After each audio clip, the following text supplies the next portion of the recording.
Indiana Disability History Project, Center on Aging and Community, Indiana Institute on Disability and Community, Indiana University. Okay. My name is Suellen Jackson-Boner. I'm from Indianapolis and have always been from Indianapolis. I lived in New York for a very, very short period of time. And I've also lived in North Vernon, which also ties into the disability connection with Muscatatuck as a youth director. And I am retired now from 35 years of working for the Governor's Council for People with Disabilities, which I would say is probably one of the most fascinating positions you could ever hold. Great. So you've been here 35 years in this position. Can you tell me what things were like when you first came? Was there a council? Did you create the council? Can you talk about when you first started your position? It's a pretty rocky history because there was a council. It was not the Governor's Council for People with Disabilities at the time. It was called the Advisory Council on Developmental Disabilities. And it was housed, it's had a lot of iterations, but it was housed, I think, when I first came on board under the Human Service Coordinating Council, I believe. And at that time, it was strictly an advisory body. It did receive funds through the federal, through the federal law of the Developmental Disabilities Assistance and Bill of Rights Act. However, much of the money was siphoned off through other means to the Department of Mental Health to create a division on developmental disabilities. So the council had very little control at that particular time with regard to its destiny and activities. It was very much, and at that time it was considered probably more of a compliance body, because in order to bring those federal dollars down, there had to be a council in place, and this council then was under another governmental agency at the time. Then there was a period of time where the council then moved underneath the Department of Mental Health, and it was attached at that, well, it really became, kind of its own division of the Department of Mental Health. However, it was still an advisory body, and it worked very closely with the Developmental Disabilities Division. And again, much of the funding that came through the council was awarded by the state through the state budget agency process to the Division on Developmental Disabilities. It paid for many of the staff positions and some of the projects that they had created. The council, again, was not at that point a very active body. However, over the years, it became a very strong body of people, and at some point, we were successfully able to retrieve the money that had been going through the Department of Mental Health back to the council, for the council then to make decisions about funding projects and programs. And then we also then acquired a staff. We also started, because of the work that we were doing, we also needed to hire staff to be able to do these different kinds of activities. And so we then were able then through, it was a lot of effort to get all that to happen, because at that point the state of Indiana had its eye on how those dollars, how they wanted to spend. And it was being spent not as supplemental, but actually to actually run programs and pay for staff.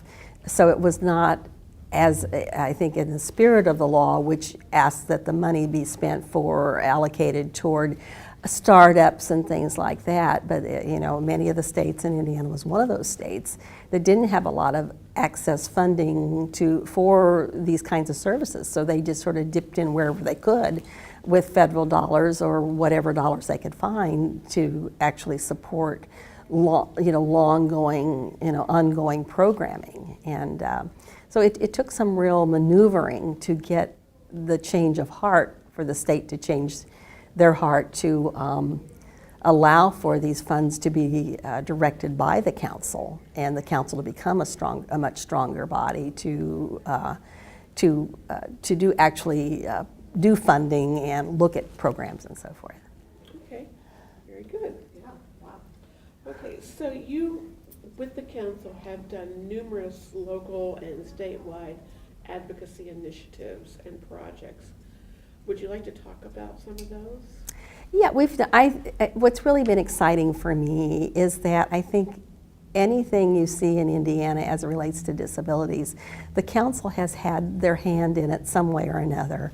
Some of it has been startup, some of it has been through, a lot of support, whether it's through, initiatives that were advocacy kinds of initiatives to provide supports. Some of it has been, innovative kinds of things that the council itself has done in making things happen. Again, a lot of advocacy work. Some of the projects that the council has been involved in over the years, one large one in the early 1984 was the Supported Employment Initiative. At that time, supported employment was just beginning across this country. There were pieces of it going on in Oregon and Washington State. Some of the states that were much more progressive, I think maybe Virginia was another state where there were leadership that was going on there that created the supported employment notion.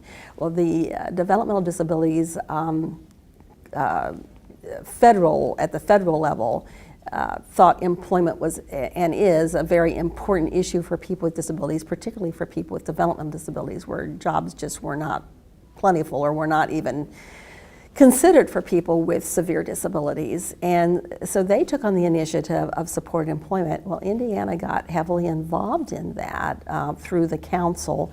Costa Miller was the chair of the council at the time. He was the head of the Indiana Rehab Facilities, INARF, Indiana National. I was getting the initials messed up right now. But anyway, he was head of that. He was also chair of the council. So he had a really reason and involvement in terms at the national level. And so Indiana took that on. The council kind of took a leadership role in that and initiated some funding of some projects, some initial projects, to show that this was very viable, that people with severe disabilities could actually work, could actually hold a job, through the whole notion of supported employment, which is an initiative where you have a job coach, you have somebody who sort of works alongside you in helping you, in terms of a job. There's a job to be done. You have the job, but you might need some assistance in terms of learning that job, and so there was a person that was named alongside you to kind of provide that kind of support. Well, it was found out that people with disabilities, particularly severe disabilities, could actually hold jobs, and it was a surprise for a lot of folks. And so that got off the ground. But one of the most exciting things that happened in that whole initiative, there were several state agencies that played a significant role in employment for people with disabilities getting employed. That was the Department of Education, Vocational Rehabilitation, the Family and Social Services had funding. There were different funding mechanisms. And what would happen, through the budgetary process is that each state agency would develop their own budget, and would of course go before the budgetary committees, state budgetary committees, to present those budgets. Oftentimes what you would see with state agencies, and I'm not certain how true that is today, it may still very well be true, you would see a lot of competition and competing for the same dollars. There was not this let's get together and try to work together on this. Well, in this particular situation, we had 4 state agencies come together and support each other's budget for supported employment. So nobody was arguing among themselves. It was everybody came together, and so when they went before the budget agency, there was none of this, I need this money, you don't get this, I need these dollars. It was, let's all support each other, which was the first in history to happen. And they supported each other's budget and came out of there with, I think, I want to say $11 million together. And this was a mechanism to fund then supported employment initiatives. The council, by virtue of its federal dollars, we had a lot more flexibility in terms of how we used those dollars as part of that support system. So we funded the mechanism to help get this rolling and off the ground. And we could do some supports with our dollars that would be different than what education could do, supporting of educating students with disabilities with regard to employment and so forth. Voc Rehab could do some follow-along services and placement services. So there were some gaps, so the council filled in for those gaps where there were gaps. So through that initiative, we were able to fund a number of programs and projects under supported employment. And we held conferences. We did kind of a strategic way of presenting this. We would, supported employment was not very well known in terms of what is supported employment. So we held a statewide conference, brought in all the heavy hitters from across the country, and had them present about supported employment to get a lot of enthusiasm and rallying point about let's do supported employment. It seems like the right thing to do. It seems like it would work. And then from the statewide conference, we held regional conferences because not everybody, of course, could come to the statewide conference. So we held regional conferences throughout the state, presenting information about supported employment. And once we got that presented and people kind of excited about the whole notion about supported employment, that's when we started initiating these projects and programs.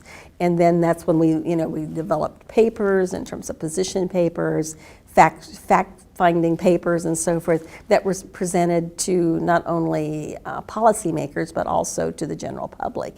And that again garnered some more support, and then through those efforts is when we were able then to go further and initiate this whole notion of the support for funding for supported employment. So that was one of the first initiatives that the council did in terms of some real systems change.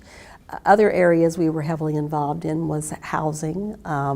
We did a lot in the area of residential services. At the time that we were first around in the early 80s, the council itself, I think, was around early 70s, but in a very low-key position. Most people with disabilities went to institutions. There was not much hope for anything else. Parents were told that's where your child needed to be.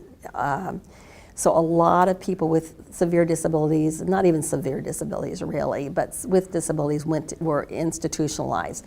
From the state institutions, there was a movement then to remove them from the state institutions, but not to anything much better. They went into nursing homes. Well, then there was a court decree saying that states had to get away from that practice of moving people into nursing homes. So Indiana was cited in terms of how many people they had in nursing homes. So there was a movement on to do residential services. So the council was one at the initial starting of looking at group homes and funding of group homes as a way of getting people out of institutions. And that would have been in the 80s, and of course there has been a lot of studies since then in terms of group homes was the next step. But then the whole notion of living in your own home, living in the community, in your own home or in an apartment with other people besides people with disabilities, and kind of making decisions on your own then became kind of the next step. And the council was heavily involved in the funding of a lot of some studies that were done in supported living, as well as funding some projects, some initial projects, and then has gone on since to look at the whole notion of livability, livable communities, visitability, and home of your own. The council then started, it was just kind of a natural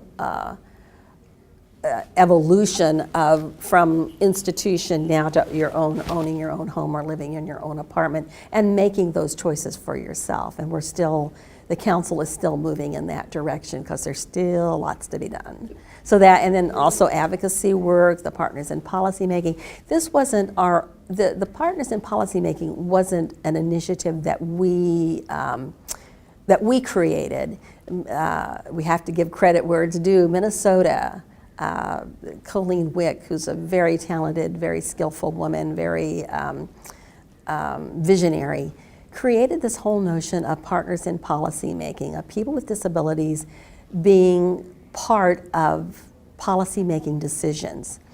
And through her efforts, they created a project called Partners in Policymaking, where people with disabilities and family members were provided, actually applied to be part of this class for like an 8-week, which expanded 8 months, and once a month, a weekend period where they would come to their capital and learn about disability policy and the issues, and then also how to be an advocate. Because again, when you're looking at people with disabilities, and then when you look back in the 80s and 70s and 60s and where people came from out of institutions, many of them had never had the opportunity or chance to be an advocate or know anything about advocacy. So this was training people how to be advocates to make for systems change. So the council got involved with that and did a number of those Partners in Policy Making projects over a number of years. And when you look again at history of Indiana, most generally any of the disability rights movement has spawned from partners, the graduates from the partners being engaged in those particular projects. Many of the project, many people who graduated from the partners started their own organizations, formulated, the independent living centers. A lot of the directors of the independent living centers were Partners in Policymaking graduates. Self-advocates, Betty Williams was a Partners in Policymaking graduate. And many of the laws, can I have some water? We were The partners and in the advocacy work. Advocacy work, and you were saying, referencing Betty Williams and Al Talbot. Policy. Yeah. How they moved on. So yes, and I was going to ask you about that, where some of the advocates from that project went, and that's what you were doing. Yeah, Pat Stewart was one of those advocates who developed the Independent Living Center down in Vincennes. A number of people just went on from there to be very strong advocates. Some, Alan Spalding, from around, I can't think where Al was from, around the Muncie area, around and through that area, Montpelier. He went on to help develop laws related, I think, to companion dogs. Many people really got enthused and invigorated about laws because they began to realize they could do something and they could help make change. And so some of them really got actively involved with public policy issues in working with the legislature in getting laws changed and working again with lots of other advocates, developing relationships and partnerships with other advocates in terms of making for change. So that was one of the things that the Partners in Policymaking did. We also helped funded the self-advocates. We were the initial funders when it first started out in Fort Wayne, Indiana, in getting that started. And so there's a lot of things that the council was at the very forefront in helping to fund or get started and get organized, which is really, I think, really exciting when you go down through the years in terms of looking at all the things that the council has had its hands on and had responsibilities for. It's done a tremendous job. One of the things, of course, every year now it puts on this statewide conference, which has grown year after year and brought in a lot of people from all over the state, and sometimes even neighboring states, and sometimes it has attracted beyond the disability community. So, which I think is really exciting that it has looked out beyond the disability community, because I think one of the other things the council funded, of course, is when the ADA was initiated, or before it was initiated, the council was heavily involved, the staff was heavily involved in working toward organizing people with regard to the Americans with Disabilities Act and helping get it in passage of it. Going throughout the state, Justin Dart came in several times to do hearings and informational pieces, and we were very much part of those of that with, with helping to organize people coming to these forums, these public forums, and talking. Then once the ADA did pass, the council then funded a number of projects to educate people, particularly people with disabilities, about what does the ADA mean for you, and how do you use it, and then also the advocacy work that goes along with that. You just don't, go in like a bull in a china shop to get something done. But how do you take a piece of legislation and public policy, and how do you get it implemented? So we did a lot of funding of projects along those lines, which was I think very helpful in terms of getting people with disabilities on board with what does this new piece of legislation mean? What can we do? What promises it really holds in opening the doors for many things, not just employment, but for public to access of public buildings and so forth. So there was a lot of that. We also did a really exciting initiative called Count Us In, and that was a whole initiative centered around the right to vote, people with disabilities having the right to vote, looking at the statistics, seeing that people with disabilities did not vote, very often, and taking a look at that and seeing what was some of the reasons, and some of the reasons were that some of the polling places were just not accessible to people. Plus the transportation, there was a lot of issues surrounding why people didn't vote. So we did a whole initiative centering around surveying every polling place in Indiana in real time. And we used people with disabilities to do that. It was not like able-bodied people going out and saying, oh, this doesn't look like it's accessible, or not being sure. We actually had people with disabilities going out in teams on election day, and with the survey being trained heavily before that, and going out. And then we also had them sort of deputized, if you will, through the Secretary of State's office. They had to wear official badges that they were trained, and that they had every right to go in to the polling place and do some checking around, because otherwise they would have been kicked out. So we had that. We surveyed, I think, over 5,000 some odd polling places, all on the same day, and had all the data coming in.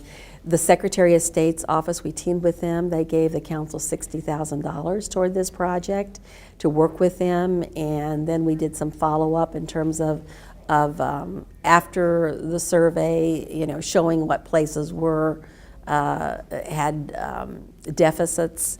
And then the Secretary of State's office worked with those polling places. Some of them were moved, some of them were able to make changes there at the particular site they were in, but a lot of them moved. So that was a really big initiative, and it was very exciting to be part of that and see part of that. Trying to think of other things that we did. More recently, we did a youth leadership, 2 summers of youth leadership. Again, one of the things that we found is that a lot of us in this disability community are aging out. We're getting to the point we are at retirement age, and like many of my colleagues over this past year have retired. And we needed to generate excitement in a new generation of people, and the youth is where we need to be, in getting the youth to understand what has come before them, what policies have been passed, what laws have been passed, how that happened, because a lot of it was struggle.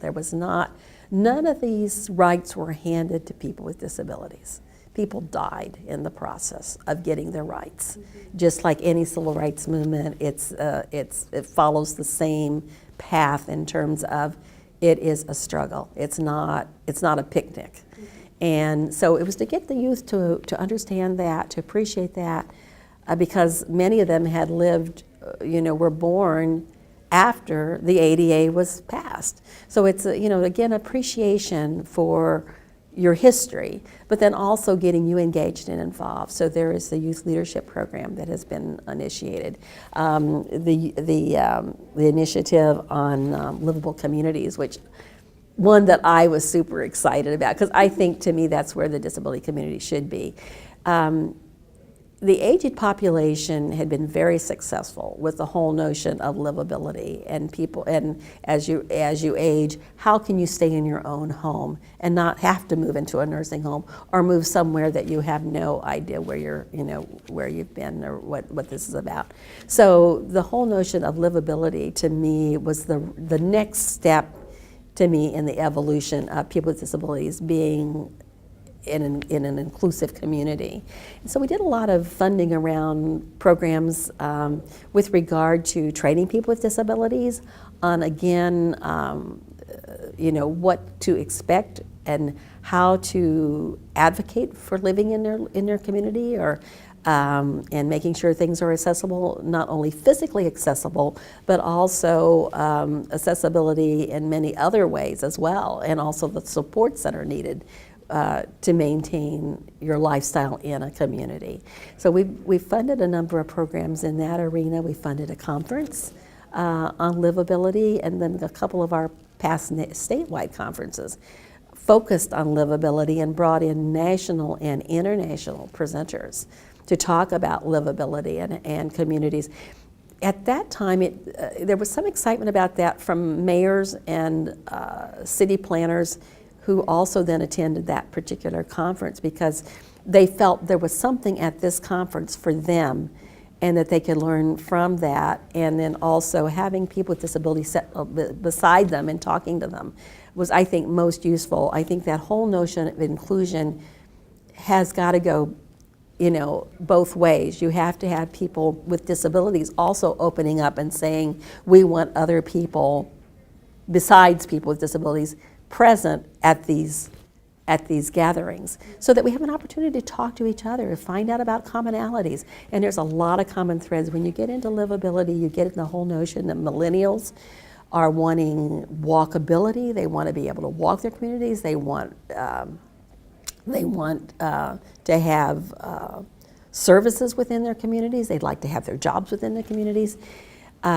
They're looking for mass transportation. They do not want to own cars in particular. There's a whole study out that this is where we're moving. We're moving also to a society that is a trading, like the bartering kinds of society that used to be, where people will barter with regard to jobs. Well, people with disabilities, this is just a natural, excuse me again,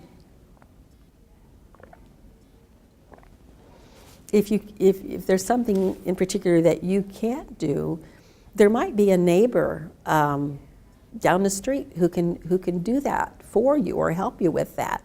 And at the same token, there's something that you can do that might be able to help your neighbor, that they need some assistance. So this whole notion of bartering and being part of this, what they call, banks, can't think of the name of it, but it's a time bank where you deposit some time saying, I will be glad to babysit your child, or I'll be glad to help bake a cake or do whatever, maybe some computer work.